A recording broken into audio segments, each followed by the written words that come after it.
అమెరికాలో కొనసాగుతున్న బహిష్కరణ ఆపరేషన్ వలసదారులతో భారత్ బయలుదేరిన విమానం మరికొన్ని గంటల్లో విమానం భారత్ చేరుకునే అవకాశం.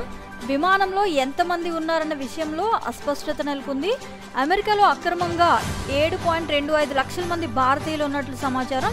అక్రమ వలసదారులనైతే వెనక్కి తీసుకొస్తామంటున్న భారత్కు చెందిన అక్రమ వలసదారులతో కూడిన విమానం అమెరికా నుంచి బయలుదేరింది.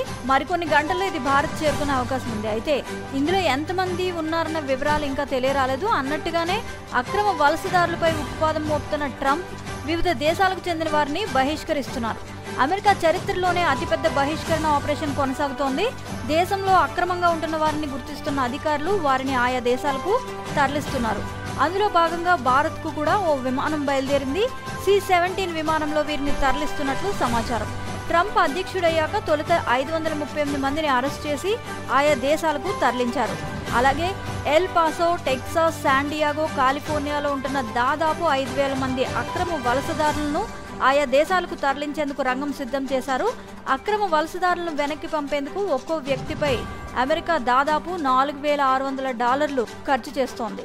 కాగా అమెరికాలో భారత్కు చెందిన దాదాపు 7.25 లక్షల మంది సరైన ధృవీకరణ పత్రాలు లేకుండా ఉంటున్నట్లు సమాచారం. వీరిలో 18,000 మందిని భారత్కు తరలించేందుకు జాబితా రూపొందించింది. ఈ విషయంలో భారత్ కూడా తమ స్పందనను తెలియజేసింది. అక్రమ వలసలకు తాము వ్యతిరేకమని స్పష్టం చేసింది. వీసా గడువు ముగిసినా సరైన పత్రాలు లేకుండా అమెరికా సహా ఎక్కడ ఉన్నా భారతీయులను వెనక్కి తీసుకొస్తామని తెలిపింది. కాగా మెక్సికో, సాల్వడార్ తర్వాత అమెరికాలో ఎక్కువగా ఉంటున్నది భారతీయులే.